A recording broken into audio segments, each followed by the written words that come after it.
subscribe to my channel. عامل بابا کی بات چھٹائی مجلس ہو رہی ہے. جو مجلسیں ہو چکی ہیں وہ سننے جیسی ہیں الحمدللہ. دل چاہتا ہے دوبارہ اس میں سے کچھ سنا دوں لیکن کیا کریں پھر رہ جائے گا.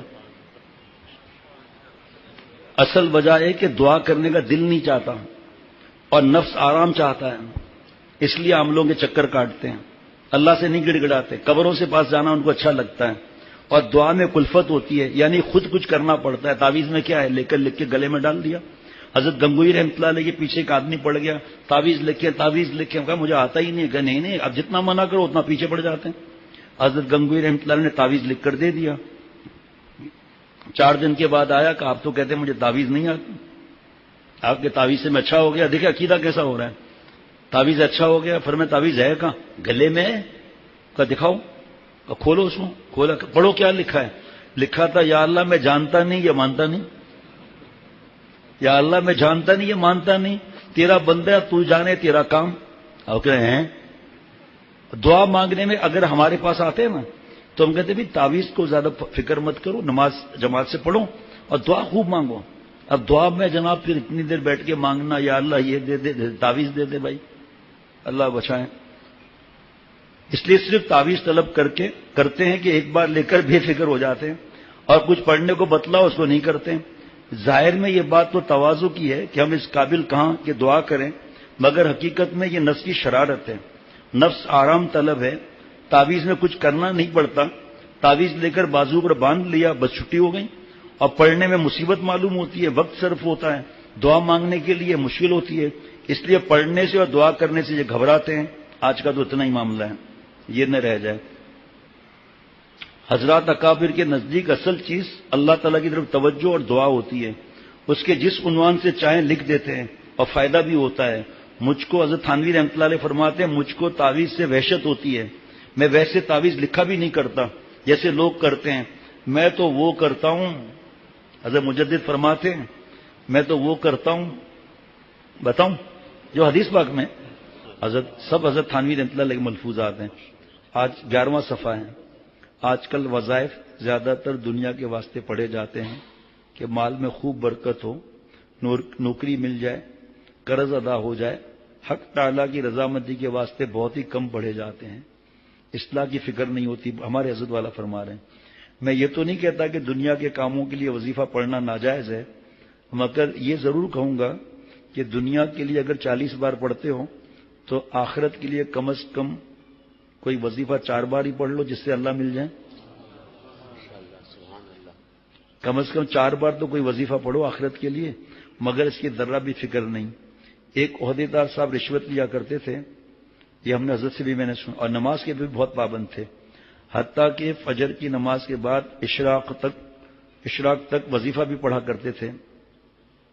اور یہی وقت مقدمے والوں سے رشوت طے کرنے کا وقت تھا. مقدمے والے آتے اور اشاروں سے رقم طے ہوتی تھی، کیونکہ پیر صاحب نے وظیفے میں بولنے سے منع کر رکھا تھا. سمجھ رہے بھائی جی، بس وہ اشاروں سے 100 کہتا، یہ 2 انگلیاں اٹھا کے 200 لوں گا. پھر اشاروں سے کوئی رقم طے ہو جاتی تو یہ ظالم جائے نماز کا کونا پکڑ کر اٹھا دیتے کہ یہاں روپیہ رکھو، اور پھر قسم کھاتے تھے خدا کی قسم میں رشوت لیتا ہی نہیں. اور پھر یہاں پتہ نہیں لکھا ہے نہیں لکھا. اس کے بعد بیوی کو بلاتے تھے، جب چلی جاتی تھی 3 لوگوں کو بلایا، 4 لوگوں کو بلایا، بیوی کو بلاتے تھے. میں رشوت کو ہاتھ نہیں لگاتا. جائے نماز کے نیچے پھر وہ اٹھاتی تھی وہاں سے. اللہ رحم فرمائے. اس سے بھی یوں ہی گفتگو ہوتی. غرض یہ ظالم اشراق پڑھ کر اس زمانے کے کئی سو روپے لے کر اٹھتا. آج کل ملنا اسے کہتے ہیں اور اسی واسطے وظیفے بھی پڑھے جاتے ہیں. اور غضب ہے کہ بعض لوگ قرآن پڑھنے میں تو یہ دیکھنا اس کے لیے تو ہم بھی پھنسے ہوئے ہیں. غضب ہے کہ بعض لوگ قرآن پڑھنے میں تو بول پڑھتے ہیں اور وظیفے میں نہیں بولتے. اللہ سے باتیں کر رہے ہیں، موبائل سامنے رکھا ہوا ہے، میسج آیا کھٹ میسج کر رہے ہیں، قرآن پاک کی آیت بیچ میں ہے. اور آیت پوری کر کے بھی کیوں لیں بھائی؟ اللہ سے باتیں کر رہے ہیں نا. کوئی اللہ سے باتیں کرتے ہوئے ادھر ادھر دیکھے گا؟ جو بابا سے بات کرتے ہوئے ادھر دیکھے گا؟ اپنے سی او اور جو بھی ایم ڈی چیئرمین ہوتے ہیں اس سے بات کرتے ہوئے دیکھے گا میسج کیا؟ اٹھا کے باہر پھینک دے گا. پھر فون بھی اٹھاتے ہیں، اللہ معاف فرمائے. گویا نعوذ باللہ قرآن کی وقت وظیفوں کے بھی برابر نہیں. یہ کیسی ناقدری ہے صاحبوں. ایک صاحب مجھ سے خود کہتے ہیں کہ میری نماز تو قضا ہو جاتی ہے مگر پیر صاحب نے جو وظیفہ بتلایا وہ کبھی قضا نہیں ہوتا. عجیب حالت ہے کہ اول تو دین کی طرف توجہ ہی نہیں، اور جو توجہ بھی ہے تو اس خوبصورتی کے ساتھ. اسی طرح عہدے خود جانی کو ایک بات اس طرح ان عہدیدار صاحب کو پیر نے منع کر دیا تھا کہ وظیفے میں بولنا نہیں، اس لیے ان کو بولنا تو ناجائز تھا مگر نعوذ باللہ رشوت لینا جائز تھا، جس کا ٹھکانہ دوزخ ہے. اگر توبہ نہ کرے تو کھینچو نہیں، چھوڑ دو. گاڑی کو ہاتھ لگاؤ گے، نماز میں بھی پھر ہاتھ لگاؤ گے. بلکہ شاید وہ وظیفہ بھی اس واسطے پڑھتے ہوں گے کہ رشوت خوب ملے. ایک بوڑھی خاتون نیک، اتنا بڑا نماز کا نشان، بوڑھی نیک گاؤں کی شہر آئی تو اپنے نواسوں سے کہنے لگی اللہ یہ کیا بدماش چیز ہے، توبہ توبہ، تہجد گزار، تلاوت خوب، نمازیں وظیفے خوب، کا توبہ توبہ، یہ لڑکیاں بغیر کپڑوں کے بھاگ رہی ہیں، غیرت نہیں آتی. دیکھو کیا عذاب. گاؤں میں تھی، شہر میں آتے ہی، بہت برس پہلے کی بات ہے. پھر اس کے بعد وہ کسی رشتہ دار کے لیے دعا کراتی تھی، نہیں کسی رشتہ دار کے لیے بڑے لوگوں کو کہتی تھی اس کو ایسی نوکری دلاؤ جہاں سے رشوت ملے. ساری زندگی چٹنی روٹی کھائی اس نے، اور جہاں نماز پہ بیٹھ کے دعا کرتی تھی کہ اے اللہ اسے ایسی جگہ دے جہاں سے اس کو پیسہ بہت ملے رشوت کا. آپ لوگوں کو پتہ ہے میں سنی سنائی بات نہیں کرتا اللہ کے کرم سے. اتنی نیک خاتون، اتنی نیک عبادت گزار کہ آپ سوچ بھی نہیں سکتے. اتنی عبادت گزار گاؤں کی خاتون، مزدوری کرتی تھی بیچاری. مزدوری بتاؤں، گائے بکریوں کی خدمت تو الگ، اور اس کے جو گوبر وغیرہ وہ اٹھاتی تھی. اتنی محنت اپنے بچوں کے لیے کی اس نے، خاتون نے. ایسا حلال ایسا کہ پوچھو مت. بس وہ گاؤں سے شہر نے الٹا کر دیا. اب تو گاؤں شہر سے بھی آگے ہیں، اللہ معاف فرمائے. اور رشوت کے لیے بھی نہ صحیح، تو اس میں تو شک نہیں کہ آج کل وظیفے زیادہ تر دنیا کے واسطے پڑھے جاتے ہیں. لوگوں کے ذہن میں قرآن اور حدیث کی دعاؤں کا وہ درجہ نہیں جو پیر زادوں کی گھڑی ہوئی دعاؤں اور وظیفوں کا ہے. چنانچہ جب میں حج کرنے گیا تھا اس وقت میری ابتدائی کتابوں کے استاد کانپور میں میری جگہ تشریف لائے تھے. ان سے ایک شخص نے اپنے مرض کے لیے وظیفہ پوچھا. انہوں نے ایک دعا بتلا دی، اس نے بڑی رغبت سے یاد کر لی، اور انہوں نے زیادہ رغبت دلانے کے لیے یہ بھی فرما دیا کہ یہ دعا حدیث کی ہے. ہاں جی کیا ہے یہ دعا؟ کوئی بتاؤ نا بھائی. یہ دعا حدیث کی ہے اور اس کی یہ فضیلت ہے، یہ فضیلت ہے. بس یہ سن کر اس شخص کا منہ پھیکا سا ہو گیا اور کہنے لگے حضرت میں تو کوئی ایسا وظیفہ چاہتا ہوں جو آپ کے پاس سینہ بہ سینہ چلا آ رہا ہوں، اور حدیث کی دعا تو عام ہے سبھی لوگ پڑھ لیتے ہیں. آج کل لوگ ایسی ہی ناقدری کرتے ہیں، احساس بھی نہیں ہے کہ ہم کتنا بڑا جرم کر رہے ہیں.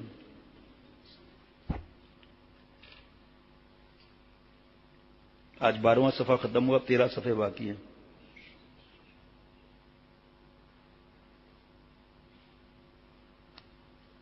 یہ تھوڑا سا پڑھ لیتا ہوں. ایک صاحب نے حضرت تھانوی رحمۃ اللہ علیہ سے عرض کیا کہ حضرت والا کوئی ایسا تعویذ بتلاؤ جس سے دین کے سب کام آسان ہو جائیں. فرمایا کہ میں تو گناہوں کے امراض کا علاج کرنے والا ہوں. وظیفہ بتلانے والے دوسرے بہت سے پیر ہیں، وظیفے ان سے پوچھیں. یہاں تو نفس میں جو کھوٹ اور خرابیاں ہیں جس سے گناہ صادر ہوتے ہیں ان کا علاج ہوتا ہے. اللہ اور اس کے رسول کے احکام کا اتباع کرایا جاتا ہے. ایک صاحب کا خط ہے، لکھا تھا کہ میں مرض دق ٹی بی میں مبتلا ہوں، یا دق جو بھی ہے ٹی بی میں مبتلا ہوں. یونانی طب کا علاج کرا لیا مگر کچھ فائدہ نہ ہوا. اب طب ایمانی کی طرف رجوع کرتا ہوں. فرمایا کہ یہ سمجھتے ہوں گے کہ میں نے بڑے ذہانت کا کام کیا، مگر طب ایمانی اور بخار کا کیا جوڑ. میں نے لکھا ہے کہ یہ بھی خبر ہے کہ طب ایمانی میں کس کس چیز کا علاج لکھا ہے، یعنی غصہ اور بد نظری اور حرام سے بچنا. ہاتھوں سے جوانی برباد کر رہے ہیں، اتنا بڑا گناہ کر رہے ہیں. قیامت کے دن ہاتھوں سے گند نکلے گا، سب کے سامنے ذلت ہوگی، اللہ کے سامنے، انبیاء علیہ الصلوۃ والسلام کے سامنے، آپ صلی اللہ علیہ وسلم کے سامنے، صحابہ رضوان اللہ علیہم اجمعین کے سامنے. ہاتھ سے جوانی برباد کرنے والے کو آپ صلی اللہ علیہ وسلم نے بد دعا دی ہے، بد دعا دی ہے، لعنت کی. اس کا اصلاح نہیں کریں گے تعویذ دینے پہنچ جائیں گے. اور جو اتنا بڑا گناہ ہے، اور غصہ اور ماں باپ سے لڑنا، اور اتوار کو والدین کے حقوق پر کچھ نیا بیان ہوا تھا، کیا حالت تھی سب کی؟ اس کو جس کو چاہیے وہ منگوا لے بیان بھائی۔